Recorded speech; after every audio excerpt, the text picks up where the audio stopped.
Dr. Yoa, you're good to go. Okay, thank you. It is such an honor to introduce our next guest speaker, Dr. DJ Kaiser, who's been with us 3 conferences in a row, and it's so good to see you again. Dr. DJ Kaiser is a professor and the director of teaching English to speakers of other languages at Webster University in St. Louis, Missouri. The TESOL program he directs currently serves more than 500 students in the US, Uzbekistan, Greece, and globally through a fully online program. He has worked on federal and state grant projects totaling more than $6 million, conducting Fulbright research in Uruguay, and served as a virtual English language specialist for the US Department of State for projects with teachers in Brazil and Honduras. With more than 2 decades in the field of English language teaching, he has delivered presentations, workshops, and seminars on language instruction, teaching pronunciation, language planning, and policy technology for education, and program development throughout the United States and in Mexico, Canada, China, Thailand, Vietnam, Cambodia, United Arab Emirates, Uzbekistan, Kazakhstan, Spain, Greece, Holland, Argentina, Uruguay, Brazil, and Ecuador. It is a pleasure to have you again, Dr. Kaiser. And today we're going to enjoy and learn with his presentation on organizing group work during remote instruction with Google tools. Welcome back. Thank you so much, Dr. Joa. I'm going to go ahead and share my screen here and make sure I'm sharing the correct screen. So now you all should be able to see my screen. So yes, I'll be talking about organizing group work during remote instruction using Google tools. So we're going to look at 2 particular Google tools, and we'll go into that in more detail in this presentation. I do want to give a special thanks to Universidad Pedagógica Nacional Francisco Morazán. It is a great pleasure to participate in this conference for a 3rd year in a row. It's just such a well-run conference and just so many great presentations. So thank you for joining this. So we've got 3 different audiences for this particular presentation. So we're in Zoom right now. I'm just going to try to see right now about how many people. So it looks like we've got about 11 right now in Zoom. I know from the earlier session, we had people who were kind of joining. And then we're going to have people who are watching this live on YouTube. And then there's a recording of this that will be available on YouTube afterwards. So this presentation is designed to allow participation from all 3 groups. And so we're going to be looking at remote teaching and group work. And so there's going to be an opportunity for all of you to be part of a group, and you'll see how that works. And so the reason for that with this participation is I want you to be reflecting upon the experience you have of participating in the group and or me talking you through that, and then how you might use these tools and how this might work in your classes, especially when you're teaching through remote means. So a quick roadmap of what we'll be going through for the next hour. I'm going to start out with just a brief discussion of what is group work, and then also how group work works in remote instruction, because it's a little bit different than when we're teaching in person. Then we're going to look at creating Google Docs and also Jamboards. So these may be tools that you're already familiar with, but there's some things that I've learned, especially when I'm preparing materials for group work. So we're going to get into this materials development side of how we use these valuable tools to make our classes run more efficiently, especially when we want to do group work. Then we're going to take time and do an actual demo. So the people who are in this Zoom, we're going to ask them if they would go into groups and do some participation. And then those of you who are on YouTube Live, you will also be able to access the same materials online. So even though you won't be in the same Zoom breakout room, I do encourage you to connect to a group, and there will be instructions on which group to join so that you can participate along with those who are in Zoom. Then if you are watching this after this is live, you can still go to the same link and you can still go to a group and you can continue to do work so you can see the work that was done during the live presentation, and then you can add to that work. And that will give you an opportunity to see what it's like to use these tools. So let's talk about group work. So group work is nothing new. If we look at the literature back in the 1980s, there were several articles that were promoting group work. So the literature, and then also from my experience, things to highlight is the increased student talk time. One of the things I like about doing remote group work, especially using these Google tools, is we also get increased writing time. So with the Google Docs, people are actually typing into documents, and you'll see what that looks like. And so students are talking and then they're writing, so it increases their output of the language. There are also more opportunities for interaction, so more students have opportunities to be interacting rather than when we are in a larger class. This can also lower anxiety.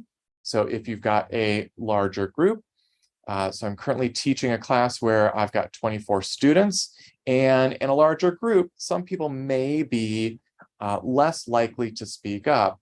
But when we get into smaller groups, when they're meeting with 5 or 6 students, then they may feel more comfortable speaking up. It also allows for more linguistic input from other students. So rather than hearing the instructor speak all the time, or there be video or audio that students are listening to, they're now also getting linguistic input from each other. And that's very valuable in the language learning process. So let's talk a bit more now about group work and remote instruction. So right now with this conference, we are in a remote environment.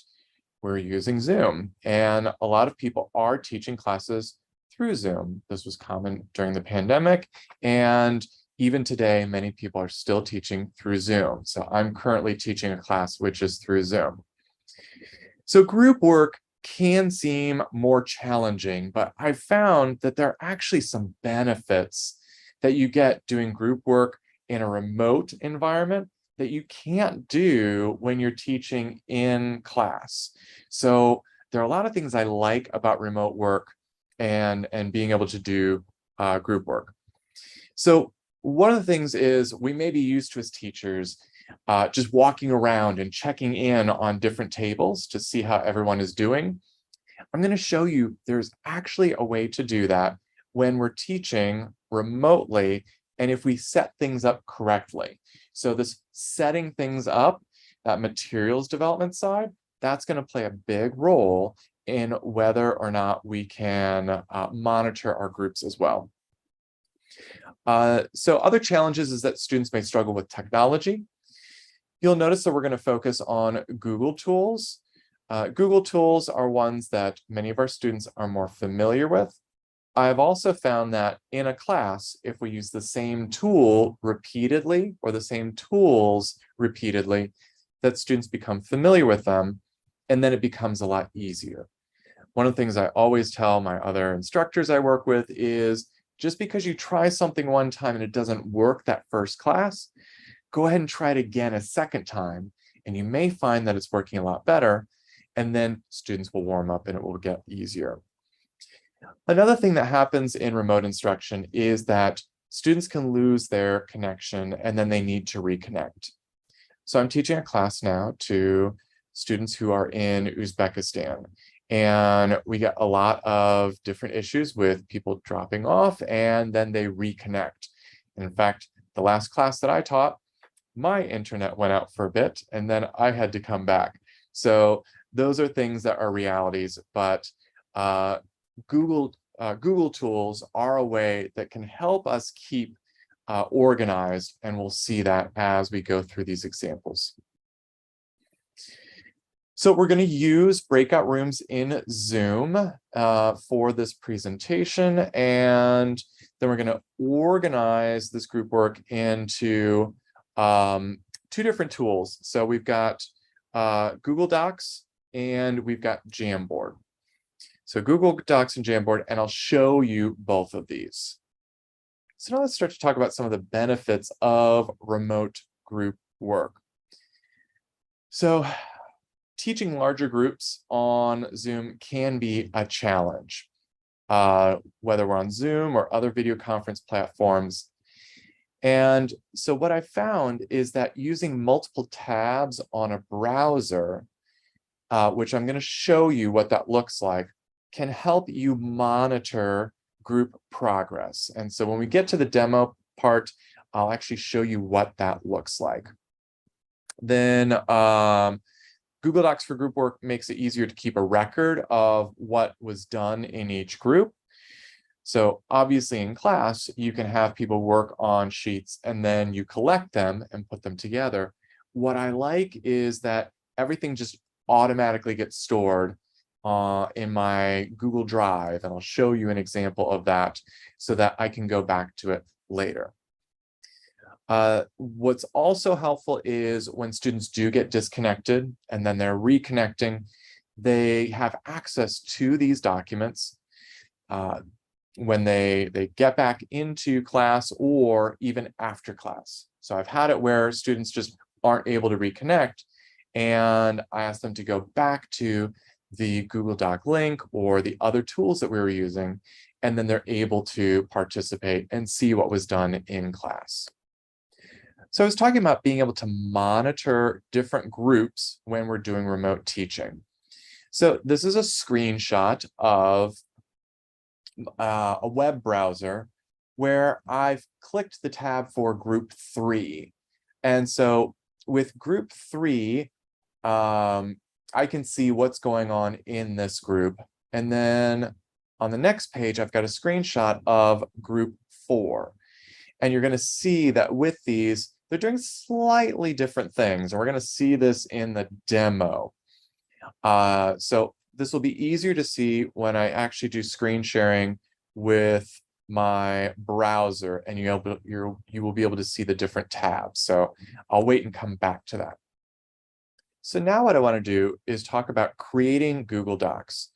Now, many of us have experience creating Google Docs, and I had a lot of experience creating Google Docs, but I found that when I was preparing for teaching online and teaching virtually and doing group work, I had to learn some new skills. And if you don't do things this way, it can make things a little more challenging. So the next slides are going to have a lot of screenshots, and I want to let you know that I will be sharing a web address. It's a short web address. It's a tiny URL that will have links to all the different Google Docs and Jamboards that we're going to look at today. And it will have a link to a PDF of all of the slides. So all these screenshots that you're seeing and everything that I'm talking you through, you will have full access to after the presentation, so you can go back and you can follow these steps yourself to help you out. So the first thing that we need is a Google account. So many people have a Google account, and some of us have more than one Google account. So I've got one where I use it just specifically for what I'm doing within TESOL.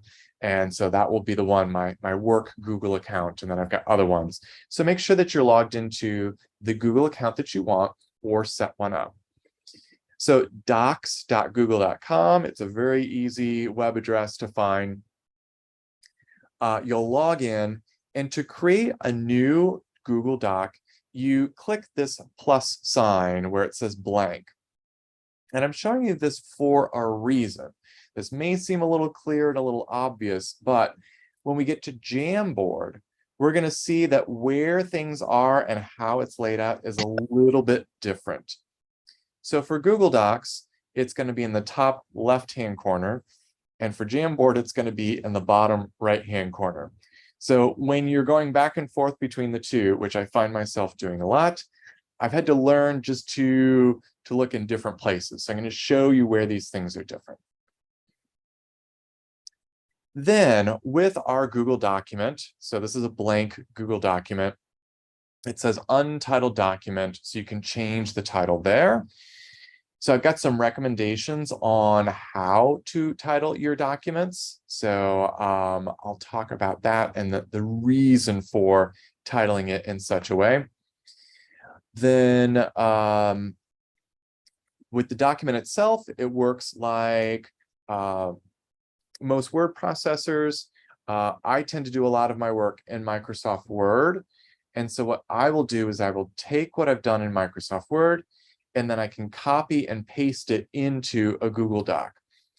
For the current class that I'm teaching, my instructional materials are available in Canvas. So what I do is I go into my course management system and I copy and paste from Canvas and I put it into the Google Docs, and then I modify that as needed for the activities. And then there's this share up here, this share button.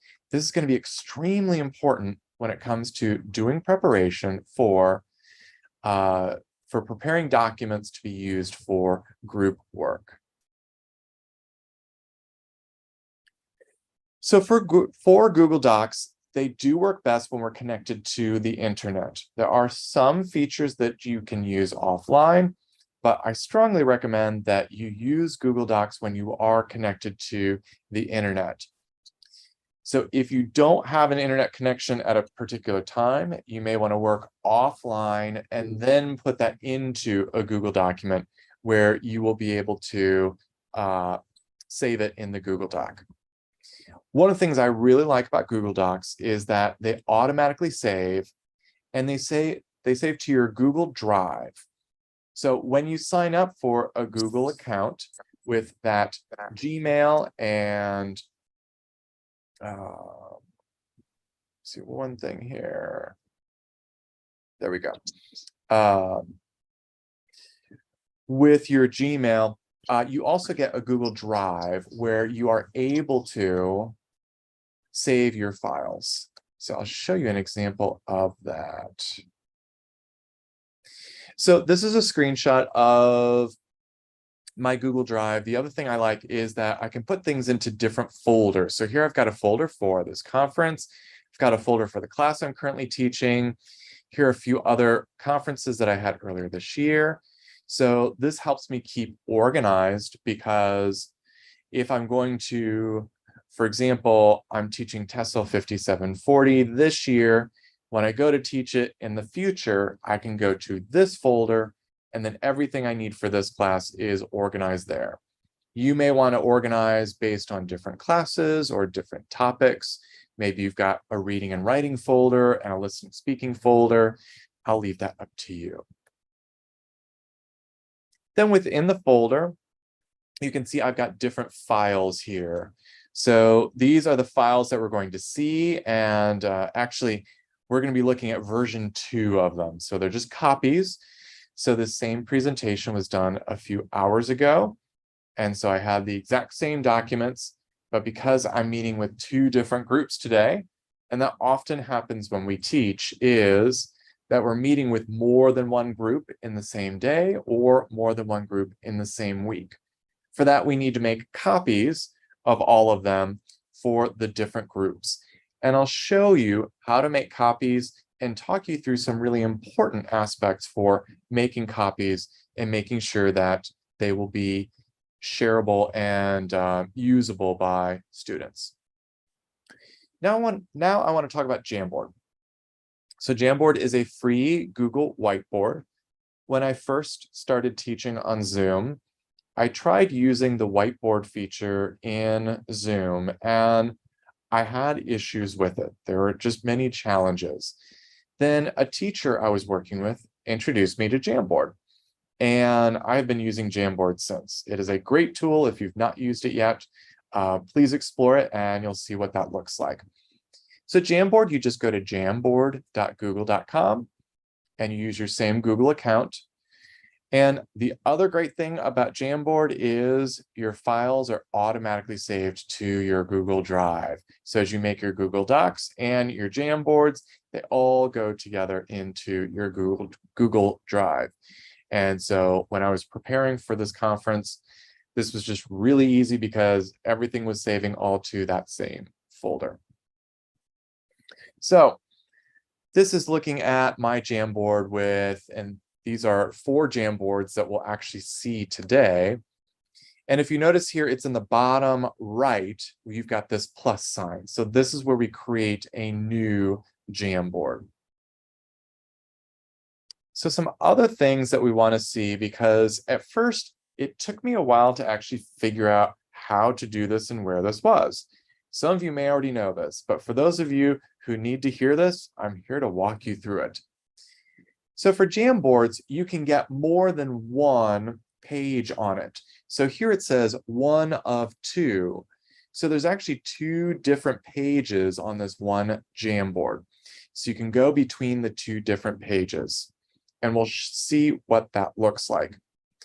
But the way that we create a new page is you click this tiny little triangle. It's like this down arrow just underneath this icon of the slide here. And when you do that, it's going to bring up the pages that you have. Now you click a plus sign, and if you click it before a page, it will create a new page that is before it. If you do it between, it will create one between, or you do it after. What you can also do is if you've created one Jamboard where you have a background. So as you see here, I've got a beach background because the lesson we're going to look at is going to use the theme of vacation. So beach is one common location for vacations. So I used a beach background, and I didn't want to have to find the image again. So I wanted to duplicate it. So you click these 3 dots that are on the one Jamboard slide, and then you select duplicate, and then that will create a copy of it, and then you can make changes to that copy. Doing that really helped save me time because I created 4 different Jamboards. Each Jamboard had 2 different pages, and then the text needed to be different on each of them. So 8 different pages, and I was able to do this pretty quickly because I was using the right tools in the right order.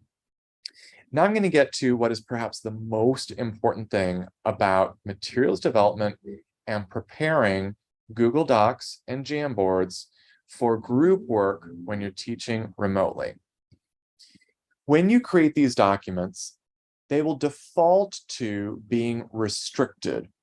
Restricted means that only the person who created it will be able to make changes to it. So what you need to do is make certain that every document that you want students to participate in using is shared, and you want to use the phrase anyone with the link. And I'm going to show you exactly what this looks like so you know when you get ready to do this. Also, you need to set the role to editor. If you don't do this, people will only be able to view the document, and when you ask them to participate and do things on the document, they won't be able to. And I will tell you, this has happened to me many times, and if it does happen, it's okay. You just go into the file and you do these changes, which I'm going to show you right now, and then you ask the students to reload the page, and then it will work. So when it comes time to share your document, and so I want to go back and show you here, we see the share, this little blue with the share. When you click that, you're going to get this window. And so here's the name of a document. And actually, I changed the name of the document. I'm going to show you why I did that. And so when it says here, general access, it was restricted, and I need to change it to anyone with the link. So you use this drop-down menu, change it to anyone with the link. Then After you do that, see here it says viewer. If you leave this at viewer, people will be able to access it with the link, but then they're not going to be able to make any changes. So click where it says viewer, and you have viewer, commenter, and editor. So commenter doesn't allow people to change the document, but they can add comments to it. I like to make documents where the students are actually making changes in the document. So I set them up as editor, so I use editor. So the two big things is set it to anyone with the link and editor. Then what I find is helpful, so I'm setting up for 4 different groups. That's what I typically use, and you will decide in your class how many groups you want. After creating that first Google document or Jamboard, then I want to create copies. But before I make copies, I first want to make sure that I have shared the document and that I've shared it with anyone who has the link, and that people who have that link can be editors on it. Then when I save it, what I found is better is to have the name of your group at the beginning of the title. So you'll notice here I had group 1 at the end. The issue is when you look at tabs, you're not going to see the end of the title. You're going to see the beginning of the title. So it's helpful for me to see the group number, and I'll try to model that. I'll have to close a few tabs so that you can see what that looks like, but I can do that. Then when you save, you have to select share it with the same people. And so I'm going to show you what this looks like. So when you copy the document, you'll put in the new name that you're going to use. Here you can select the folder that it will go into. So it defaults to my drive, and then I'm going to show you in a bit how you can change the folder. Actually, I don't think I've got a screenshot on that, but you just click on my drive and then you'll get your folders and click the folder you want. But the important thing is click this share it with the same people. What that will do is when it makes the copy, it will keep the same permissions. So going from restricted to anyone with the link, and that they are editors. If you do not check this, then the copy will be restricted and people will not be able to edit the document. So ways to make a copy, it's a little bit different in each of the programs. So that's why I've got screenshots here, so that when you go through and review, you'll see exactly how this is done. In Google Docs, it's the top left-hand corner. So you go under File, and then you click Make a Copy.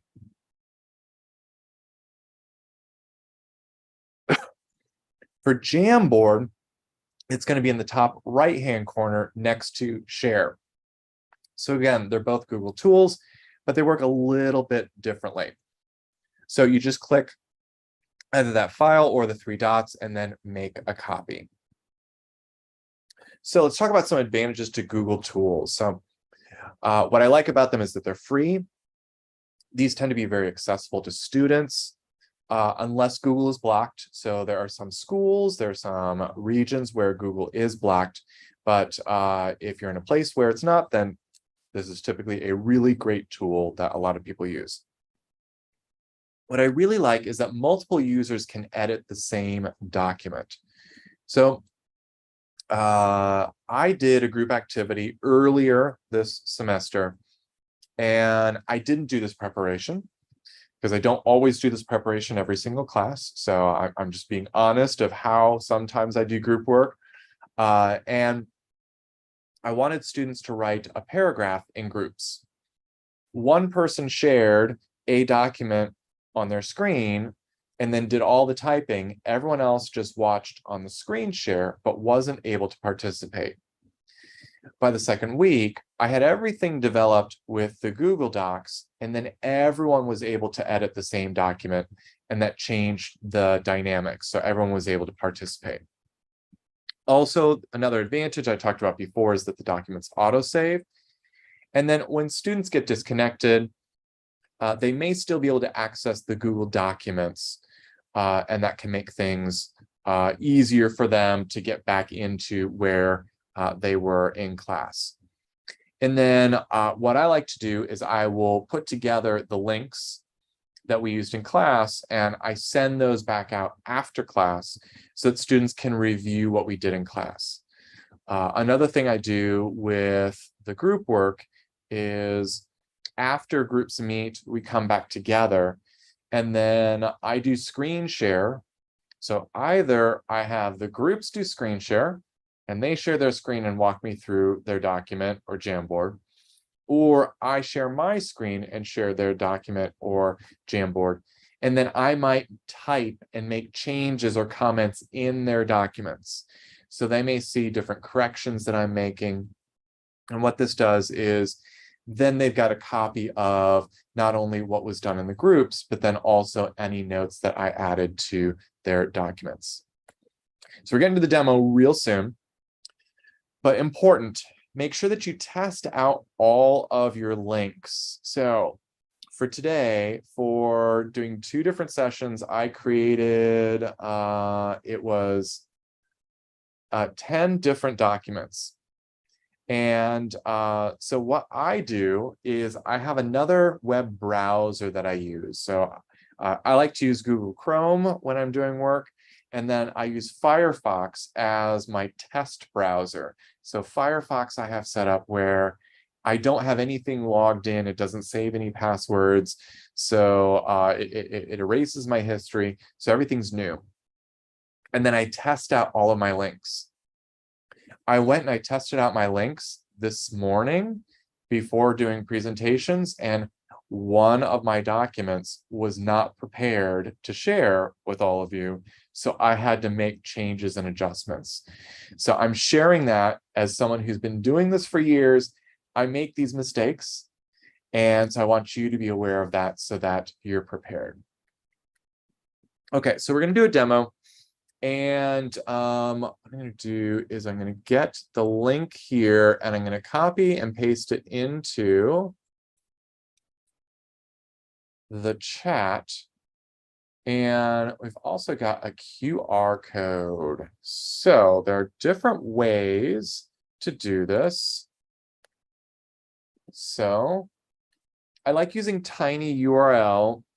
The reason for this is sometimes students, because of their internet connection, they'll be on one device for the audio and video for class. And then what they'll do is they'll use another device to get onto Google Docs. So they may be on 2 different devices. And so what tinyURL does is it creates a shorter URL, a shorter web address, and it also creates these QR codes. So I've started using QR codes more. I know especially younger students really like these, and they work well, especially with mobile devices. So you could do this in class, but it also works when teaching remotely. The other thing I like is with this, with Google Docs, I can right away see when people are connecting. So right now, I can see that one person so far has connected to this main document. So it's another way of being able to monitor. So we're going to do some group work, and I'm looking to see. So the earlier session had more people. We had, I think, 40, 50, 60 people. So we did 4 different groups.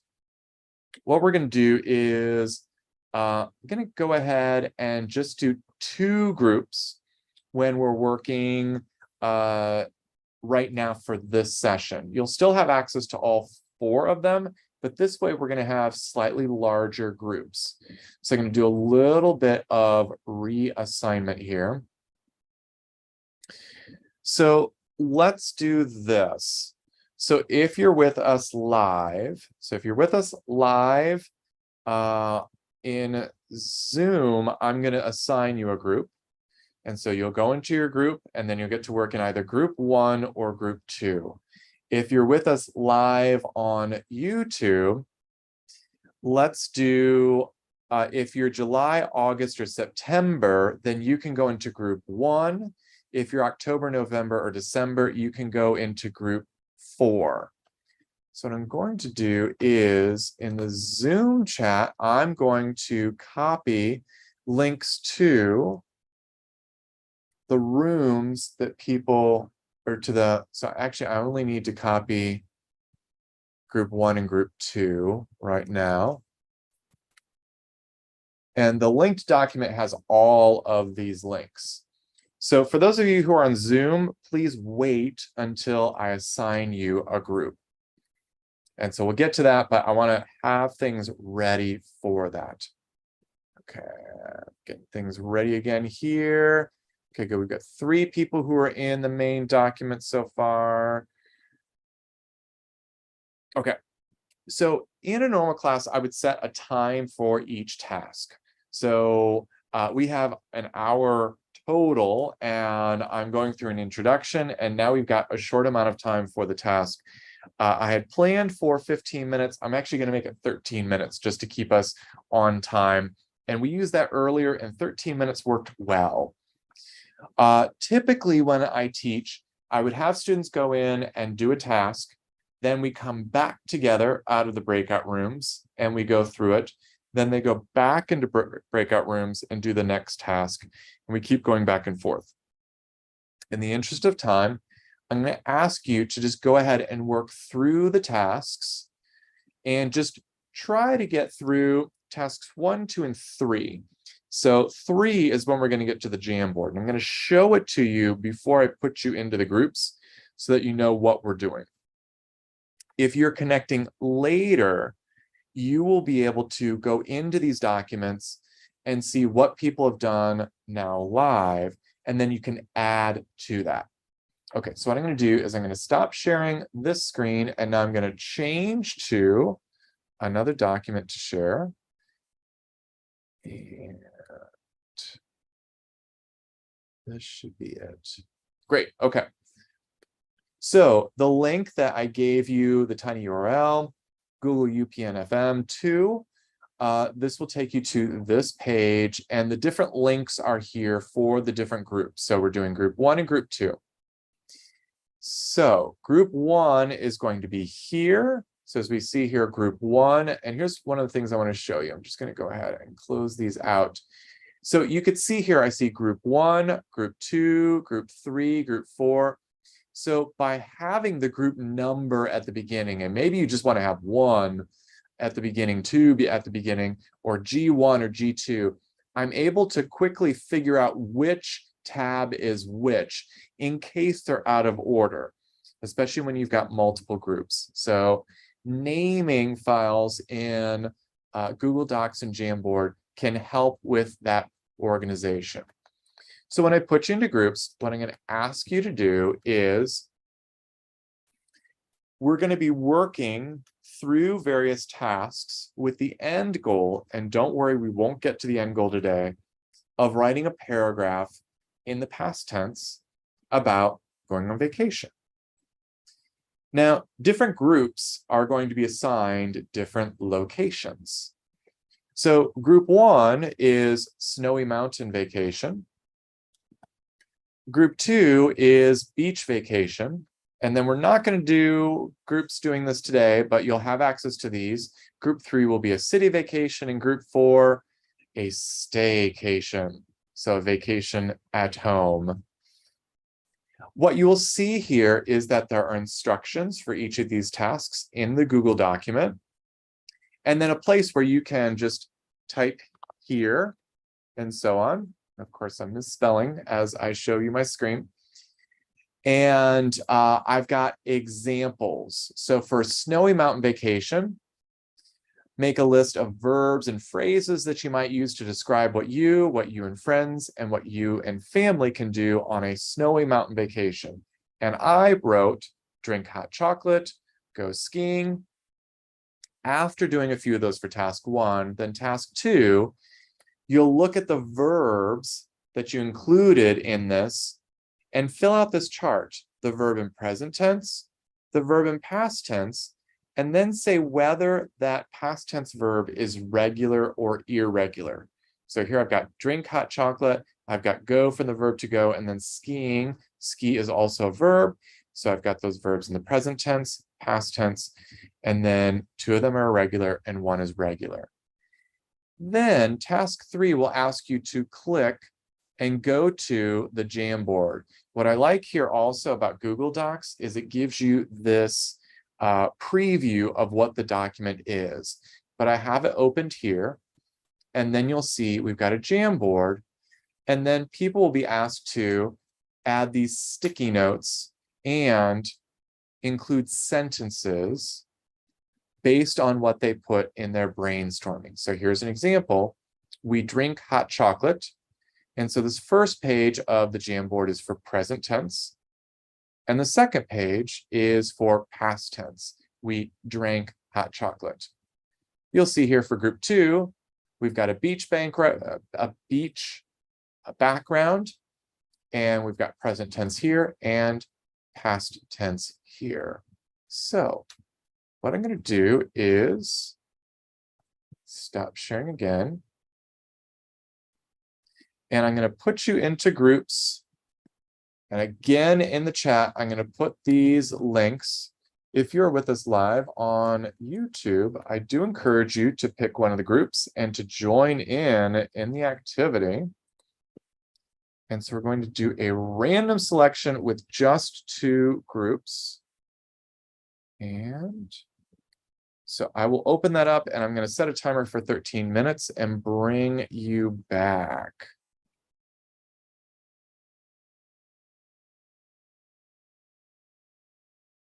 So take just a moment here of opening the breakout rooms.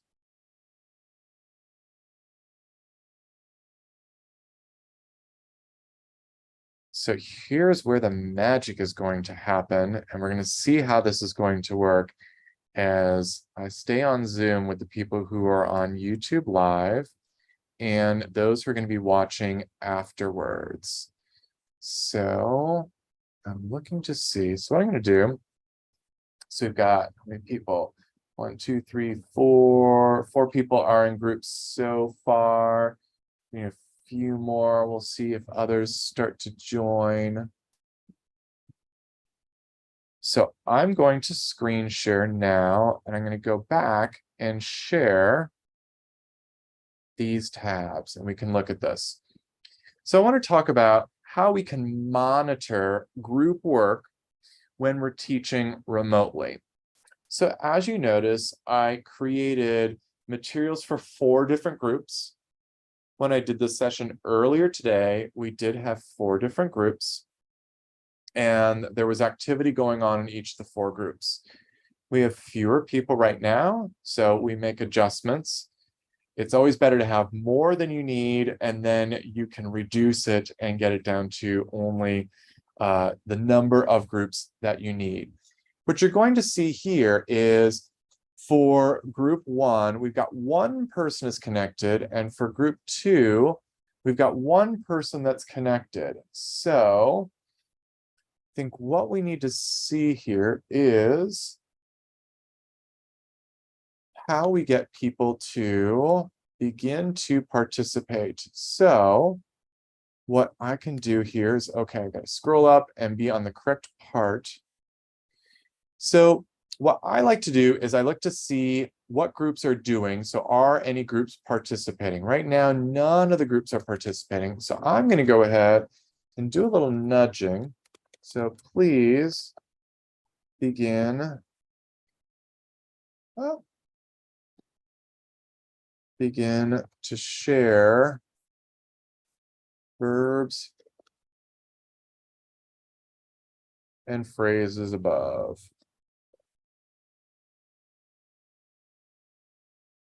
And I'm going to go ahead and copy this, and I'm going to move to my group 2. So I can see here we do have 2 people that are on the group 2 one. So I'm going to go ahead and put in that same note here. I'm going to go ahead and do is I'm going to highlight this in yellow so that people see that.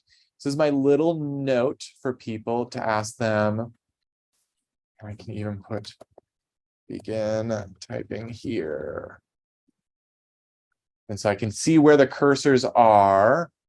And this is me starting to direct them of where to go. So as we see now, Anonymous Tiger has gotten there, and Anonymous Tiger is going to start participating.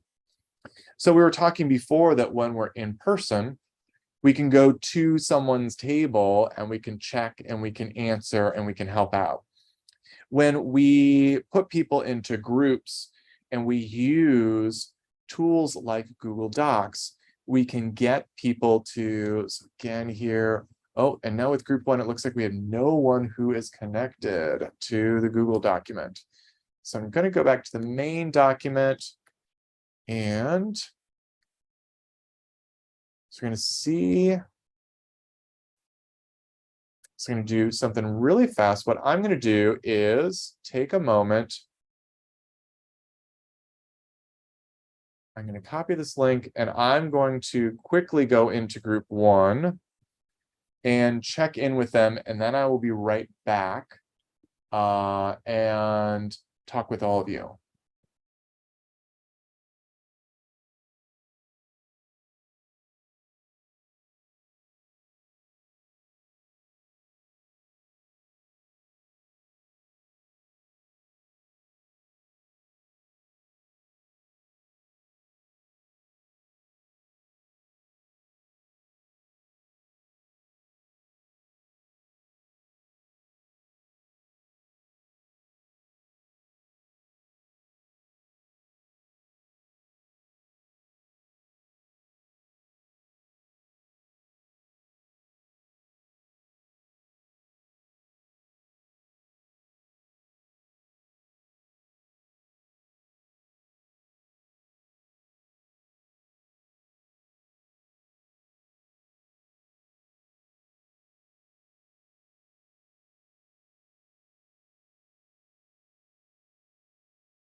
I'm back in the main room and I was on mute. And so now you should be able to hear me. So what I'm going to do is I'm going to share my screen again. What I did was I took time to quickly check in with the different groups. So when doing group work, this is very common that if a group just isn't starting to participate, we do need to go into the actual room. So as we see here, group two, they're starting to work on this task of walking on the sand, picking up sand, making a sandcastle, run on the beach, taking photos. So that's group two. Group one went to La Ceiba for a week, visited the shopping malls, we swam at the beach. So I'm just going to put here something. So quick note. Right now, just focus on verbs and phrases. We do not need full sentences just yet. So they deleted, they didn't need to delete. There's a way that we could just go back, but so here there, so this is a way that we can give feedback where by typing on these shared documents, we're able to direct people in what we're looking at. So for Snowy Mountain Vacation, buy winter clothes, eat. I want to see what they're going to be eating. Okay, I'm going to keep the breakout rooms open. So we're going to do this for another 5 minutes. Let's check in with group two. So we see things are going well here. But I'm going to look to see, has anyone started on task 2 yet? And no one has. So I'm going to put in a note here. Please begin to work on task 2. I'm going to go ahead and highlight this, and I'll highlight it in a different color just so that they see this.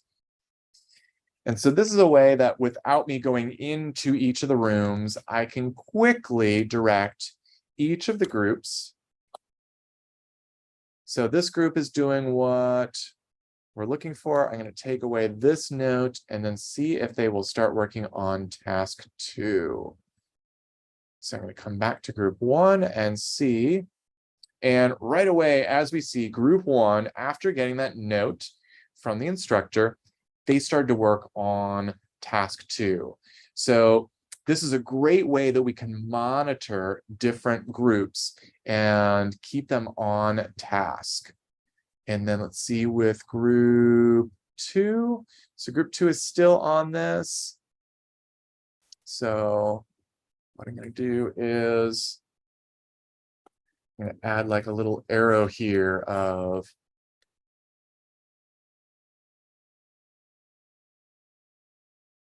please see the table below and begin to fill that out. So let's see if we can get group two to begin working on the table. So I'm going to check it on group one. So they're doing this. And then what I'm going to do here is I'm going to add to this in the interest of time.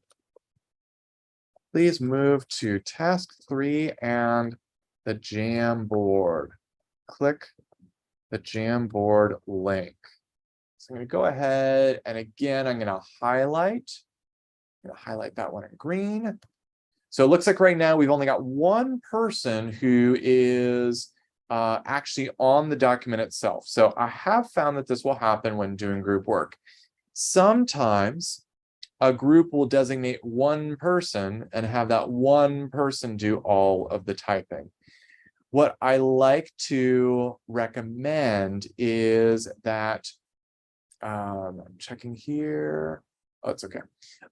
Is to recommend that everyone in the group be typing.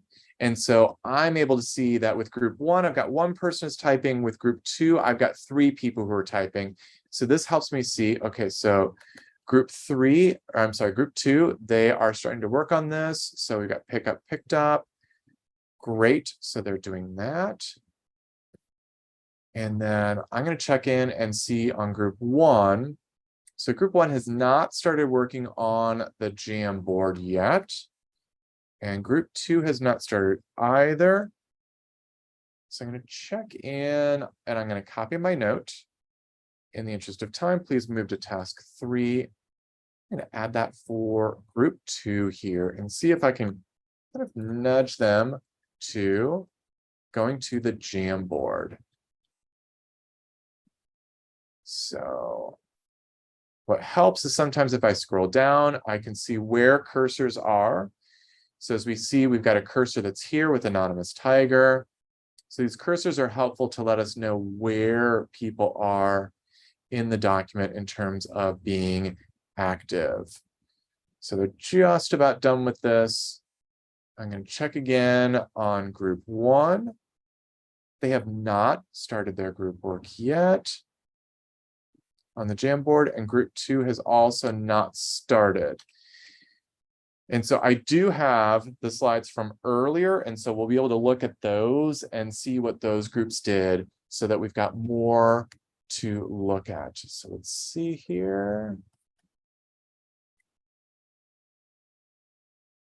It's kind of fun when you do this and you do it twice in the same day, and you see with one group, based on the number of people you have and how many people are there, things get going, and with other groups, it may take a little more time. What I found is that taking time to repeat the same type of activity really helps. So I always tell other instructors, if something doesn't work right away, that doesn't mean that we abandon it. It means that we need to do a little more explaining, and we need to give them another opportunity to do it. So our first class usually takes more time when we're doing this kind of group work. So I'm going to go over, I'm going to see if we're getting people on the Jamboard, and we're not. So what we're going to need to do is when we come back together, I'm going to show you what the other group did earlier today, and we'll be able to see that and monitor that. So yeah, with time, I need to go ahead and stop, and I'm going to stop the breakout rooms.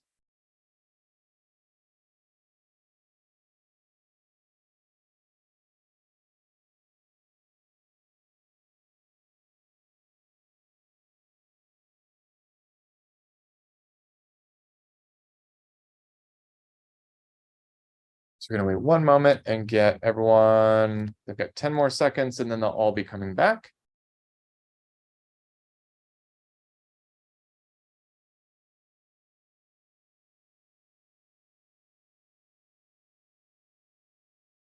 Okay, now we're getting everyone back. So what I'm going to do is I'm going to share what we did earlier. So I want to make sure that I'm on the correct one. Here we go. Oh, I'm on the wrong one. Stop sharing and let's try this.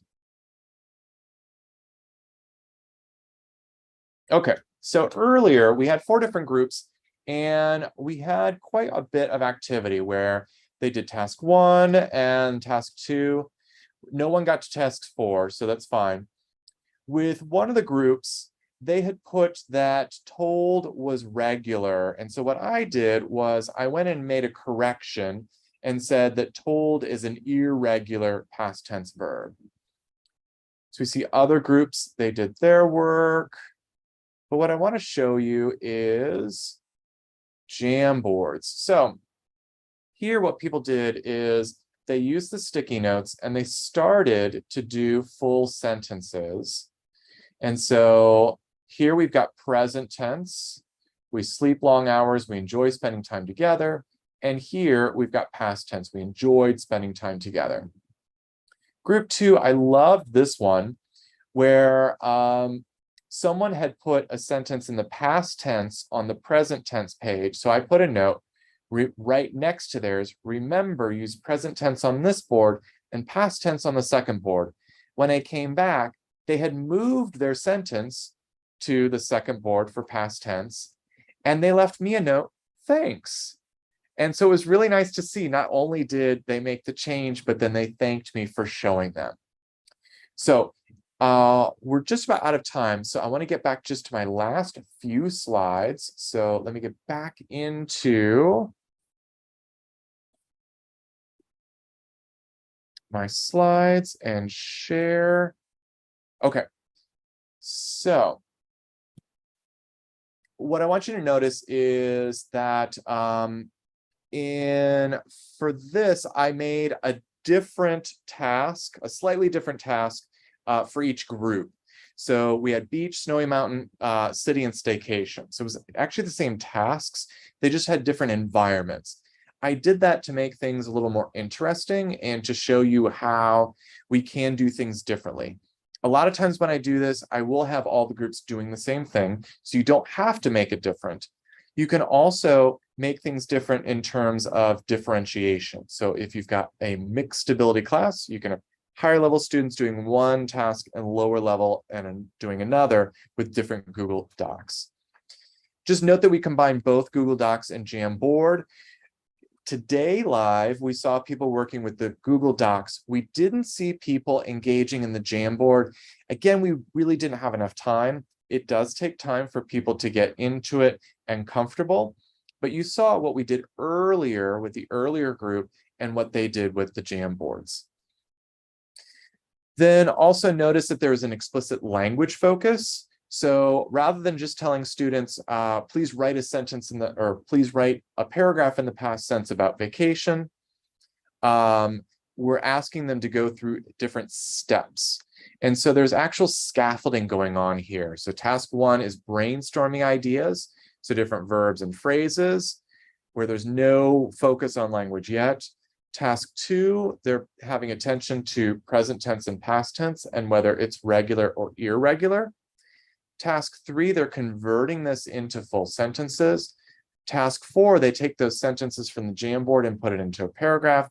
And task 5 was going to be designed to underline their verbs and then make a chart of what were regular past tense verbs and what were irregular past tense verbs.